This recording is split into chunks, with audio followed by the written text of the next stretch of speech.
The purpose of this video is to prepare you for your upcoming deposition. A deposition really is nothing more than an opportunity for the other side to come in and ask you questions about you and your case.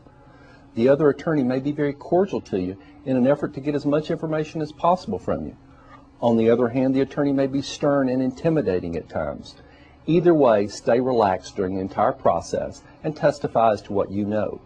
You should dress nicely for the deposition. A tie might be appropriate for a man. A dress may be appropriate for a woman. And of course, always be respectful and polite during the entire process and once you enter the deposition room.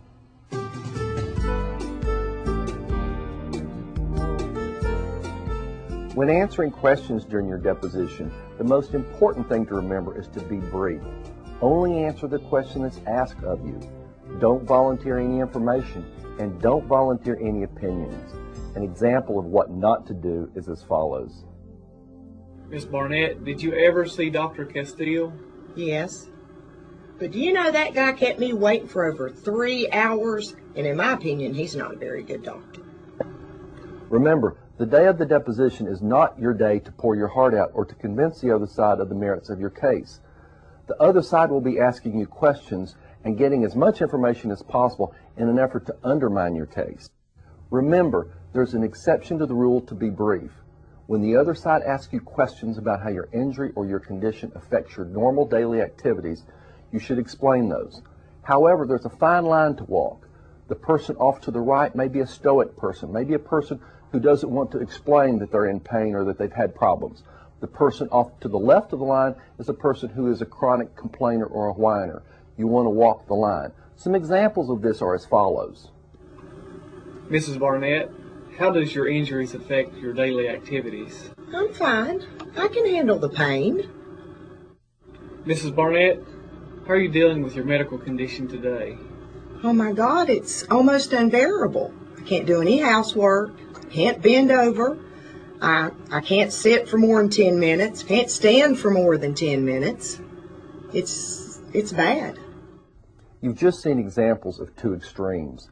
The best position for you to take is to be right in the middle, to not exaggerate, and to be very frank and truthful about your condition. It goes without saying to always tell the truth during a deposition or any court proceeding. You don't want to lose control and you don't want to lose your temper. Speak slowly, clearly, and loudly so that it can be picked up during the deposition process. If you don't understand a question, please ask the person asking to repeat the question. Now, there will be a court reporter present during the taping of the deposition. Her purpose will be to tape everything that you say. If you're always consistent with what you say at deposition and at trial, the recording will be meaningless. If you are inconsistent, then it will be read back to you at trial and used against you. So the rule there is to always be consistent in what you say. You only want to testify to the facts as you know them. You don't want to give any opinions about speeds, times, or distances unless you're sure within a reasonable certainty. Don't memorize your testimony. Otherwise, it comes across as being fake or rehearsed. If there's an objection during the deposition, stop talking. Your lawyer will instruct you as to whether or not you should answer the question. Now, generally, once we get started, the other lawyer can ask you just about any question that they want, and there's very little that your lawyer can object to. You can't stop during the deposition and look up and say, do I have to answer that question or not? You're pretty much on your own. Now, if we give you a signal, if your lawyer gives you a signal during the deposition at any time, then that signal is to be brief, to go back to the rule to be brief, and to only answer the questions being asked and to cut your answers a little shorter. If you don't know the answer to a question, then the best answer is, I don't know. Specific dates are not going to be very important, but general time frames may be. Now, a lot of times people will ask me, is there any way that they can mess up their case? And generally, there's only one way that anybody can mess up their case, and that is to not tell the truth or to attempt to stretch the truth. Don't ever assume that the other lawyer doesn't know everything about your medical history and your employment history. Oftentimes, they'll know it better than you. So if you've seen a chiropractor 10 years ago, the best thing to do is to acknowledge that you've seen the chiropractor or the orthopedic doctor.